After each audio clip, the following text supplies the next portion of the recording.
Assalamualaikum warahmatullahi wabarakatuh. Salam sejahtera bagi kita semua. Saya Selvina Rossi, NPM 1901-2010-015 dari kelas Bisnis Internasional B. Di sini saya akan menjelaskan materi mengenai pasar modal atau capital market. Nah, jadi pertama-tama kita mengenal definisi dari pasar modal terlebih dahulu. Apa sih yang dimaksud dengan pasar modal itu? Pasar modal atau capital market merupakan pasar untuk berbagai instrumen keuangan jangka panjang yang bisa diperjualbelikan, baik surat utang atau obligasi, equity atau saham, reksadana, serta instrumen derivatif maupun instrumen lainnya.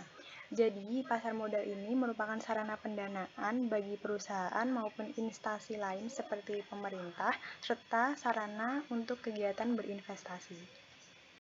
Undang-Undang Pasar Modal Nomor 8 Tahun 1995 tentang Pasar Modal mendefinisikan pasar modal sebagai kegiatan yang bersangkutan dengan penawaran umum dan perdagangan efek, perusahaan publik yang berkaitan dengan efek yang diterbitkannya, serta lembaga dan profesi yang berkaitan dengan efek.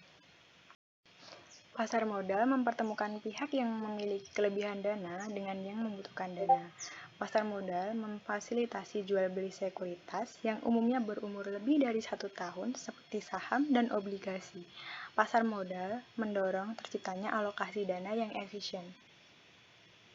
Nah, kemudian ada manfaat pasar modal bagi investor, yaitu nilai investasi berkembang mengikuti pertumbuhan ekonomi. Peningkatan tersebut tercermin pada meningkatnya harga saham yang mencapai capital gain. Kemudian memperoleh dividen bagi mereka yang memiliki atau memegang saham, dan juga bunga yang mengambang bagi pemegang obligasi. Kemudian dapat sekaligus melakukan investasi dalam beberapa instrumen yang mengurangi resiko. Untuk emiten, manfaatnya yaitu jumlah dana yang dapat dihimpun berjumlah besar, kemudian dana tersebut dapat diterima sekaligus pada saat pasar perdana selesai, kemudian tidak ada kovenan sehingga manajemen dapat lebih bebas dalam pengelolaan dana atau perusahaan. Solvabilitas perusahaan tinggi sehingga memperbaiki citra perusahaan. Kemudian ketergantungan emiten terhadap bank menjadi lebih kecil. Nah, kemudian berikutnya ada fungsi pasar modal. Yang pertama, pasar modal sebagai sarana penambah modal bagi usaha. Perusahaan dapat memperoleh dana dengan cara menjual saham ke pasar modal. Saham-saham ini nantinya akan dibeli oleh masyarakat umum, perusahaan-perusahaan lain, lembaga atau instansi, atau oleh pemerintah. Yang kedua, yaitu pasar modal sebagai sarana pemerataan pendapatan. Setelah jangka waktu tertentu, saham-saham yang telah dibeli akan memberikan dividen atau bagian dari keuntungan perusahaan kepada para pembelinya atau pemiliknya. Oleh karena itu, penjualan saham melalui pasar modal dapat dianggap sebagai sarana pemerataan pendapatan. Yang ketiga yaitu pasar modal sebagai sarana peningkatan kapasitas produksi. Dengan adanya tambahan modal yang diperoleh dari pasar modal, maka produktivitas perusahaan akan meningkat. Kemudian yang keempat, pasar modal sebagai sarana penciptaan tenaga kerja. Keberadaan pasar modal ini dapat mendorong muncul dan berkembangnya industri lain yang berdampak pada terciptanya lapangan kerja baru. Kemudian, pasar modal sebagai sarana peningkatan pendapatan negara. Nah, setiap dividen yang dibagikan kepada para pemegang saham akan dikenakan pajak oleh pemerintah. Nah, akhirnya tambahan pemasukan melalui pajak dari pasar modal ini akan meningkatkan pendapatan negara. Kemudian yang terakhir, fungsi dari pasar modal yaitu pasar modal sebagai indikator perekonomian negara. Aktivitas dan volume penjualan atau pembelian di pasar modal yang semakin meningkat atau padat memberi indikasi bahwa aktivitas bisnis berbagai perusahaan berjalan dengan baik. Begitu pula sebaliknya, apabila aktivitas dan penjualan atau pembelian di pasar modal ini kurang baik, maka itu merupakan indikasi bahwa aktivitas perusahaan di Indonesia kurang berjalan baik. Berikutnya yaitu jenis-jenis pasar modal. Berdasarkan waktu transaksinya, pasar modal dibedakan menjadi pasar perdana dan pasar sekunder. Yang utama, pasar perdana adalah pasar di mana efek-efek atau surat berharga diperdagangkan untuk pertama kalinya ke masyarakat sebelum dicatatkan di bursa efek.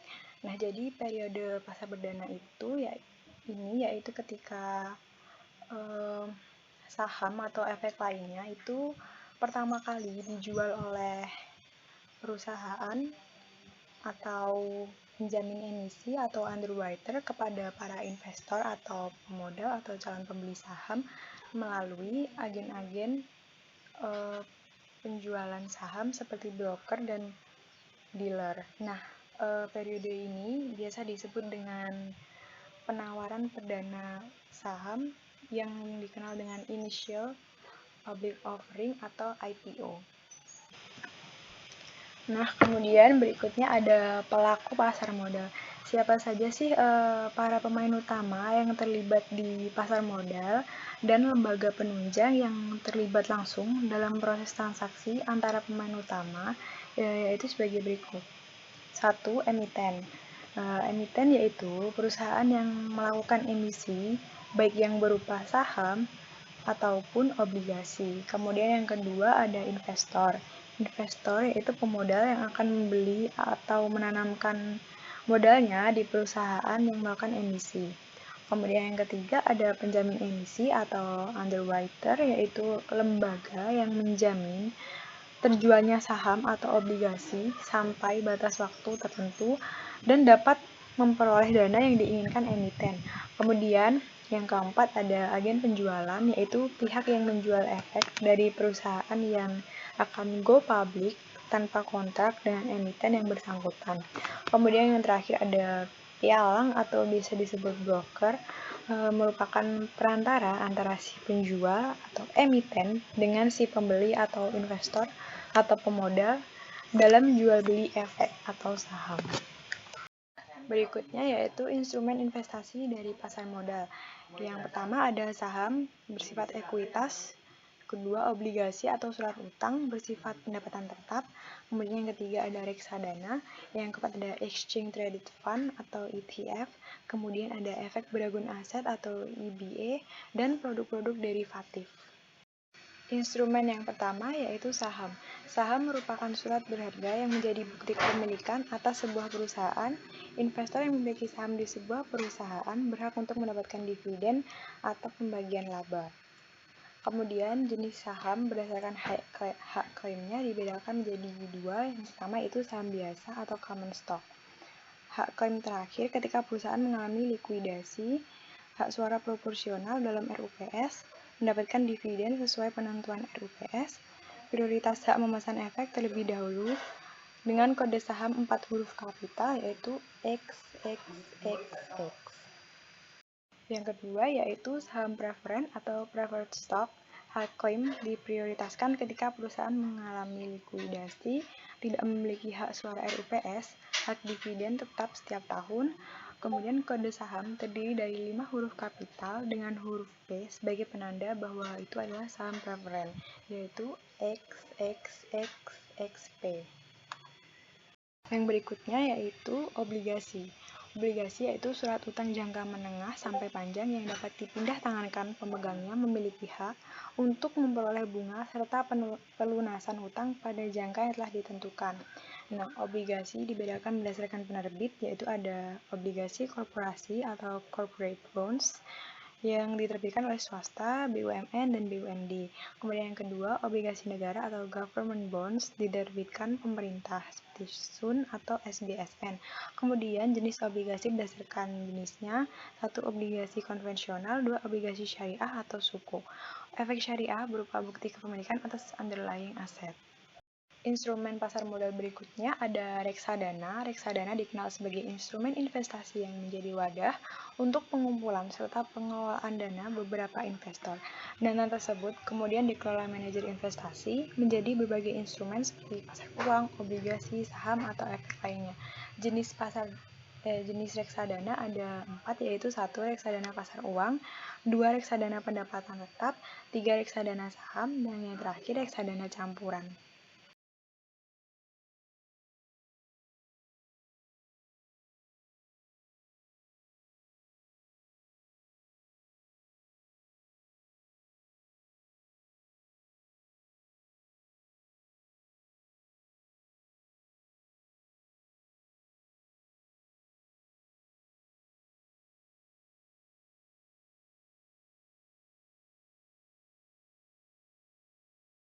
Instrumen pasar modal berikutnya ada derivatif. Derivatif merupakan kontrak atau perjanjian yang nilai atau peluang keuntungannya terkait dengan kinerja aset lain.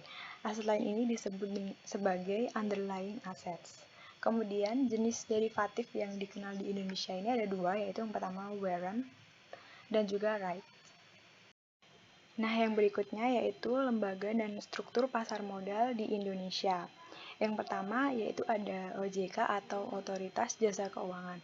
Nah, OJK ini ya perannya di pasar modal itu sebagai pengawas seluruh aktivitas yang terjadi di pasar modal. Jadi seluruh kegiatan investasi yang ada di Indonesia ini harus di bawah pengawasan OJK. Kemudian yang kedua ada IDX atau Indonesia Stock Exchange, yaitu Bursa Efek Indonesia. Kemudian ada KPI atau Clearing Penjaminan Efek Indonesia. Kemudian ada KSEI, yaitu PT Kustodian Sentral Efek Indonesia, yaitu lembaga penyimpanan dan penyelesaian. Kemudian salah satu contoh kasus kejahatan pasar modal di Indonesia yaitu kasus Sarijaya Permana Sekuritas atau disingkat SPS. Kasus ini terjadi pada tahun 2009 dengan modus penggelapan dana nasabah yang dilakukan oleh Komisaris Utama Herman Ramli senilai hampir 235 miliar rupiah. Kasus ini diindikasi merugikan 8.700 orang nasabah. Permasalahan terjadi karena adanya penyalahgunaan uang nasabah yang dilakukan oleh Herman Ramli.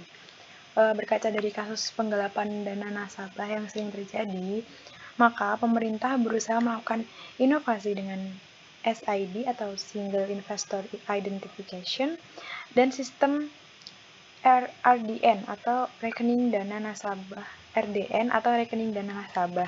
Dengan adanya SID dan RDN diharapkan dapat mengurangi jumlah kejahatan pasar modal, khususnya penggelapan dana nasabah. Kemudian ada 10 jenis tindak pidana kejahatan pasar modal. Yang pertama yaitu insider trading, yaitu upaya mencari keuntungan di pasar modal dengan menggunakan informasi dari dalam. Yang kedua ada market manipulation atau manipulasi pasar, yaitu serangkaian kegiatan yang menyebabkan seolah-olah harga efek atau saham, obligasi, dan produk pasar modal lainnya naik, tetap, atau turun. Yang ketiga ada unregistered broker adalah perdagangan efek yang dilakukan oleh broker atau perantara perdagangan yang tidak terregistrasi secara resmi di Otoritas Jasa Keuangan atau OJK. Yang keempat ada unregistered securities adalah perdagangan efek yang dilakukan oleh perusahaan sekuritas yang tidak terregistrasi di OJK. Kemudian yang kelima ada unfair trading, yaitu praktek perdagangan pasar modal yang tidak sesuai dengan ketentuan bursa. Yang keenam ada churning atau praktek jual beli efek nasabah yang dilakukan oleh broker dengan tujuan meningkatkan jumlah transaksi untuk mendapatkan komisi tanpa memperhatikan keuntungan nasabah.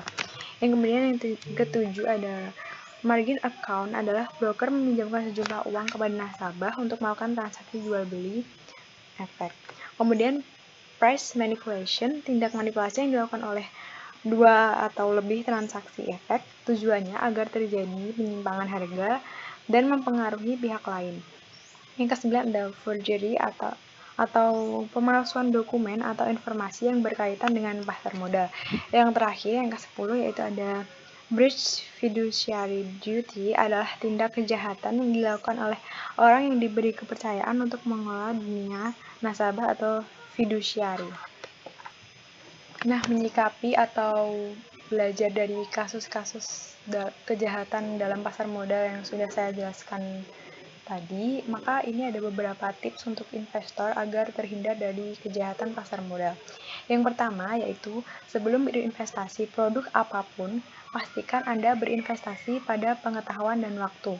Jadi ketika berinvestasi kita tidak boleh asal-asalan, akan tetapi harus memiliki dasar pengetahuan atau ilmu dan juga dilakukan pada waktu yang tepat.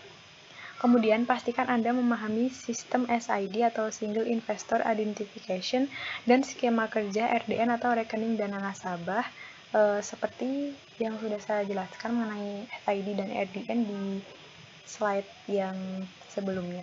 Kemudian, jika Anda berinvestasi dalam bentuk pengelolaan aset, misal reksadana, produk fiduciary duty, pastikan Anda melakukan transfer pada rekening yang tercantum dalam prospektus produk. Jika Anda ragu, sebaiknya Anda hubungi OJK dengan nomor telepon sebagai berikut. Kemudian pilihan lainnya adalah dengan menggunakan form pengaduan dengan link sebagai berikut. Kemudian, jika Anda bertransaksi saham, sebisa mungkin lakukan transaksi sendiri atau jangan sebarkan password Anda untuk menjaga privasi dari data dalam investasi itu sendiri. Kemudian yang terakhir, ketahui caranya, ketahui manfaatnya, dan ketahui resikonya. Sekian, terima kasih materi mengenai pasar modal yang dapat saya sampaikan. Semoga materi saya dapat bermanfaat bagi semua pihak untuk kedepannya. Terima kasih. Wassalamualaikum warahmatullahi wabarakatuh.